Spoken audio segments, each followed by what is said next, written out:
Amigos y amigas, muy buenas noches. Estamos en el arriero, de vuelta luego de algunas semanas de interrupción y con el ánimo de siempre, con ganas de hacer un buen programa.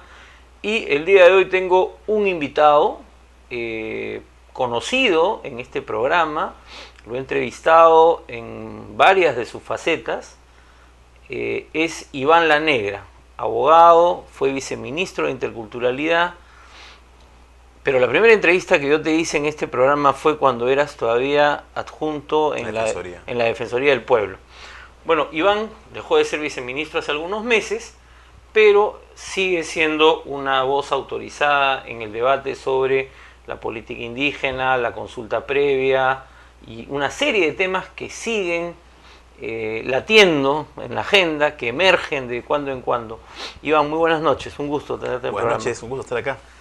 Iván, el Viceministerio de Interculturalidad siempre ha estado en el ojo de una tormenta, quizás no de una de las primeras planas, pero pareciera que es un sector, o dentro del sector de cultura, es un campo donde actores con mucho poder siempre están atrás tratando de frenar la implementación de las políticas indígenas. Y en los últimos tiempos sigue en debate el tema de la consulta previa. Hemos llegado a un punto en el que se ha empezado a publicar la base de datos, que se empezó a trabajar durante tu gestión. ¿Cómo has recibido tú la publicación de este avance, no sé cómo llamarlo, de la base de datos? Sí, bueno, en primer lugar, creo que tienes razón en el sentido que esta es una política compleja porque toca varios temas sensibles, ¿no? Uno de ellos, desde luego, su relación con las inversiones, ¿no? Ese es un tema particularmente que genera muchas fricciones. Pero creo que para empezar, la publicación de la base es un hecho positivo, constituye un punto de avance en este proceso. Ahora, es una publicación que tiene varios elementos, ¿no? Que sería bueno analizar qué cosas se ha publicado y qué significado tiene, ¿no? Entonces, la primera cuestión que la base de datos ratifica, porque eso ya se había anunciado el año pasado, el 2012, es que el Estado peruano, a través de este documento, también reconoce la existencia de 52 pueblos indígenas en el país, 48 de origen amazónico y 4 de origen andino. Y nuevamente se ratifica el hecho de que los quechua, aymara, uri y jacaru son 4 pueblos indígenas andinos. Sin establecer todavía quiénes conforman este pueblo. Sin establecerlo. Pero, digamos, yo creo que el primer punto es que zanja la discusión sobre si hay o no hay pueblos indígenas en el ámbito andino. O sea, que evidentemente el solo mencionarlos nuevamente indica de que sí existe. Digamos, pero que era una duda que solo estaba al interior del Estado, ¿no? Porque al parecer, sí. Lamentablemente esas cosas son... Todos, más allá de los debates que hay sobre quiénes son o quiénes no son, la existencia de pueblos indígenas en el Perú... Pero hay que recordar también que hay voces de otros sectores privados, por ejemplo, que tenían un discurso similar, ¿no? Entonces digamos que no es solamente un discurso en sectores del Estado. Ahora, un punto, ¿no? Cuando uno revisa ya la lista de los pueblos, los 5 pueblos que ya están... con detalle, de las comunidades, sí. Uno lo que encuentra es que dentro del registro de organizaciones representativas, uno entra a una base de datos, a un Excel, digamos, donde aparece un listado de comunidades. Sí. Esto quiere decir que todos aquellos que son miembros de estas comunidades son considerados parte de estos pueblos indígenas. A ver. ¿Podríamos decirlo así? Lo que pasa es que la categoría pueblo indígena es una categoría más amplia que la de comunidad nativa. Por ejemplo, la población que forma parte de un pueblo indígena, en algunos casos en el amazónicos, la gran mayoría vive en las comunidades, pero hay otra población que vive en las ciudades, otra población que ha migrado a otros espacios y que también son parte del pueblo indígena, solo que no habitan en las comunidades, ¿no? Entonces, digamos que los miembros del pueblo indígena Huampi, que son parte de estas comunidades, digamos, serían sujeto de consulta de todas maneras. Claro, el pueblo indígena es sujeto de consulta, pero además, porque es importante el tema de las comunidades, porque las comunidades son titulares de un conjunto de derechos que son afectados, originan la obligación de consultar. Por esa razón es importante el nombre de las organizaciones. Ahora, pero ¿qué pasa con los la población huampi que de repente ya vive en una ciudad que no es comunera y que de repente, en algunos casos yo sé que es así, viven de repente en barrios, viven en viviendas contiguas, ellos van a tener también forma de acceder al derecho a la consulta. Sí. Porque eso no termina de ser claro cómo se implementa eso este caso. Es que la clave es el tema del derecho colectivo que es afectado. Por ejemplo, la población que vive en una ciudad, desde luego, digamos, si fuera propietaria de tierras en esta zona urbana, evidentemente esas tierras ya no están conectadas con un derecho colectivo del pueblo indígena. Es un propiedad individual. Claro, entonces, digamos, más que el tema que sea individual, sino que la propiedad en sí misma ya no tiene una función vinculada con esta identidad cultural y con el pueblo indígena como conjunto, ¿no? Sin embargo, hay otros derechos como, por ejemplo, la lengua, el acceso, por ejemplo, a la educación intercultural bilingüe. Claro. O sea, por ejemplo, esos temas pueden ejercerse también en este ámbito. O sea, no están limitados solamente al ámbito rural. Hay otros derechos colectivos que se ejercen individualmente en ámbitos fuera de las comunidades. Y que entonces debería estar identificado también en qué ciudades predominantemente. Claro.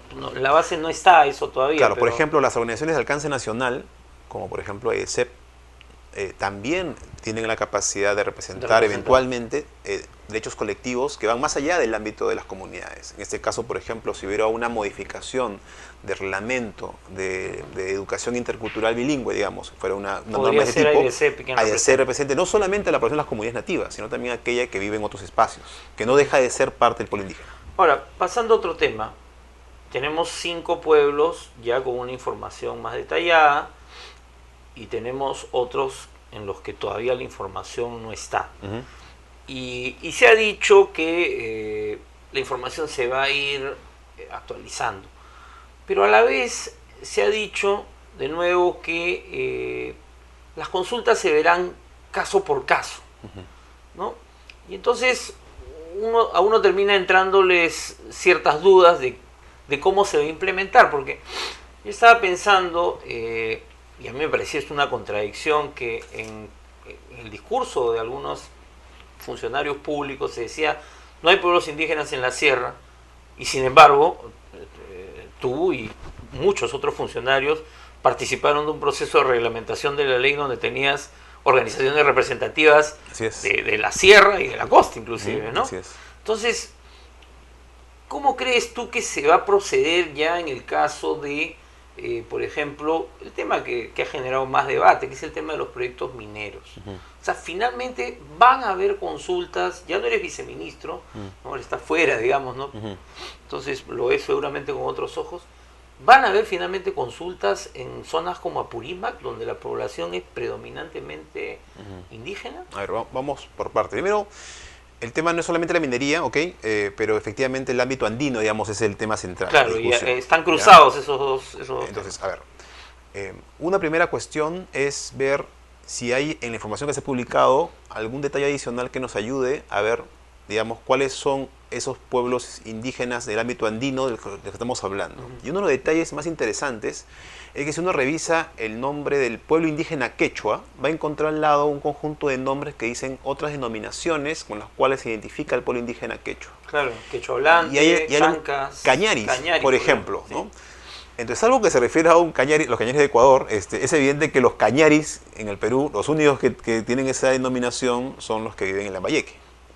Por lo tanto, digamos, lo que está haciendo esa base es reconocer que los cañari son parte del pueblo indígena que domina en esta base quechua, y que por lo tanto es parte del sujeto de derecho colectivo que tiene, entre otros, derecho a la consulta previa. O sea, digamos que entonces la posición que tuvo la Defensoría del Pueblo, que respaldó a las comunidades de esta zona, era la correcta. Por ejemplo, eso es lo que la base de datos estaría diciendo. Eso es lo que estaría diciendo, porque además hace referencia también a los queros, por ejemplo. Claro. Otro nombre muy claro. Entonces, digamos, no hay duda respecto. Entonces, ¿aquí más? ¿Qué otros queros hay que los queros que tenemos acá en Cusco? Entonces, digamos, va quedando claro que esos nombres hacen referencia a grupos específicos. O los chopjas, que son un grupo ubicado en Angaraes y Apobamba. Así es. Entonces, vamos viendo grupos muy concretos que están referidos ya en la base. O sea, ya estamos hablando de información, digamos, no oficial. Ya es información oficial.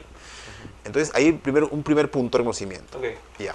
El segundo punto, me parece también clave, y ese es un tema muy importante. Recordarás que la base de datos fue objeto de una demanda ¿no? Una demanda, cual se señaló que habían artículos que eran contrarios a la Constitución y por lo tanto había que en primera instancia ganó el Estado. Estado. Sí, yo creo que el riesgo legal que existía en su momento se ha disminuido casi a nada porque, uno, se ganó en primera instancia, pero dos, un detalle interesante, los demandantes han enviado un escrito al Poder Judicial indicando que en realidad no es ellos lo que temían no es tanto la directiva en sí misma, sino que era una interpretación restrictiva de la directiva. Yo creo que una tarea clave es cómo asegurarnos de que la directiva no se implemente efectivamente de una manera restrictiva, sino que se asegure que todos los posibles sujetos que estén en el marco de la definición del Convenio 69 sean incluidos. Entonces, ¿cuál es un elemento clave de la directiva? Esto, quiero leerlo, ¿no? La directiva tiene un punto que es el 7.2.3 que señala: se incorporará a la base de datos la información sobre pueblos indígenas que se obtenga de los procesos de consulta previa realizados por las diferentes entidades de la administración pública. Como ya la base de datos se ha publicado, cualquier comunidad u organización de alguno de los pueblos indígenas que ya haya participado en algún proceso de consulta puede pedir con una carta sencilla su incorporación en la base de datos, sea como organización nacional, organización regional o como comunidad. Ahora, en ese caso estamos hablando de básicamente las organizaciones nacionales, ¿no? Pero ya hay inclusive algunos casos de organizaciones también en el caso de la Amazonía, recuerda, y las regionales también. Entonces ya tenemos algunos nombres. En el caso de nacionales, por ejemplo, hay dos procesos interesantes. El proceso que se ha llevado con la reglamentación de la ley de consulta. Claro, ahí tienes el problema de que algunas se retiraron, entonces quizás por ahí digan no nos interesa legitimar ese proceso, pero por lo menos CONAP y CCP son dos organizaciones que podrían rápidamente indicar, oye, ya yo participé en el proceso de consulta, fui convocado por el Estado, incorpórame. Y si incorpora a las comunidades campesinas, evidentemente ya estás entrando a un primer nivel de reconocimiento de una organización que está evidentemente en un ámbito de comunidades campesinas. Ok, Iván, perdón, tenemos que hacer una brevísima pausa y volvemos con Iván La Negra para seguir conversando sobre el tema de consulta previa y política indígena.